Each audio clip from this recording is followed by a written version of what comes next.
Allison Sargent joins me on the set to take a look at what the papers have been saying today. Hi, Allison. Hi, Jeannie. Lots of focus still on this scandal surrounding Facebook, that company that allowed personal data to be taken from millions of its users. Right. Well, Facebook founder Mark Zuckerberg finally broke his silence yesterday, and you can see what he had to say in this cartoon from the Times. It's drawn by Peter Brooks. It looks like Facebook there is actually using some rare editorial judgment to sort of censor Mark Zuckerberg. And you can see that he seems really concerned, not so much with the news itself, but more with the impact that it's had on Facebook, causing its stock to drop by as much as 10% over the past couple of days. Not a lot of sympathy for Mark Zuckerberg in the press today, it has to be said. Columnist John Harris at The Guardian writes, "The scandal is one of Facebook's own making," and he says Facebook has always worked tirelessly to gather as much data from users as they can and then to profit from it. Meanwhile, it seems like many Facebook users are less and less willing to actually share information about themselves. The hashtag Delete Facebook has been gaining steam, as we've seen it do other times when Facebook has come under fire for things like spreading fake news. There seems to be a general kind of Facebook burnout going on today. And as much as you might hate Facebook, though, getting rid of it is actually very, very hard. The Washington Post has talked to a number of people about their experience trying to quit Facebook. They say it's like trying to leave a store that's giving away candy. Facebook is also very clever, Jeannie. It turns out they kind of guilt trip you, and when you're trying to delete the app, they'll pop up pictures of your friends saying things like, Allison will miss you, Jeannie will miss you, wouldn't you rather send them a message? And so they offer, that's kind of one way that they keep people in.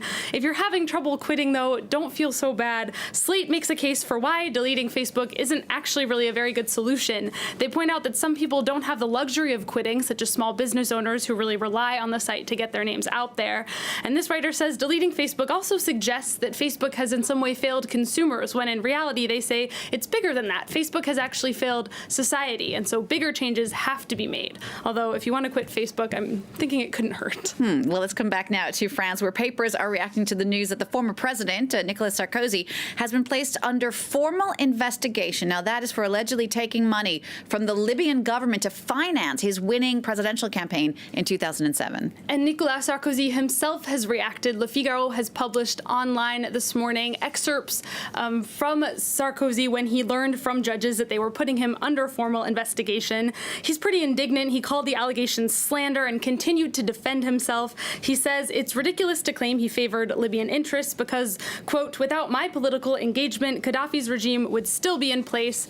He also blames the scandal for his own political downfall. He says, "I lost the 2012 presidential election by 1.5%. The controversy created by Gaddafi cost me that 1.5 points." So in his mind, he's already paid for this. Now, interestingly, one of the people who's reveling in Sarkozy's being put under formal investigation is the son of the former Libyan leader, Muammar Gaddafi. He's one of the people that helped bring this affair to light. Saif al-Islam publicly asked Sarkozy to give the money back to Libya back in 2011.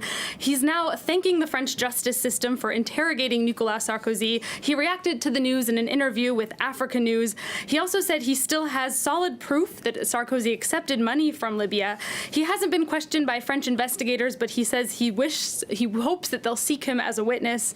Saif al-Islam, though, it should be noted, is still in Libya, where he plans to run for president, despite the fact that the International Criminal Court has actually issued an arrest warrant for him for crimes against humanity. All right, Allison, we're going to wrap up now with something completely different. Two rival children's books about a bunny rabbit are actually battling it out for the top slot on the Amazon bestseller list. And this is not just any bunny rabbit, Jeannie. This is the bunny rabbit of U.S. Vice President Mike Pence. He's somewhat of a Twitter star. Pence's wife and daughter have written a children's book about the bunny. His name is Marlon Bundo.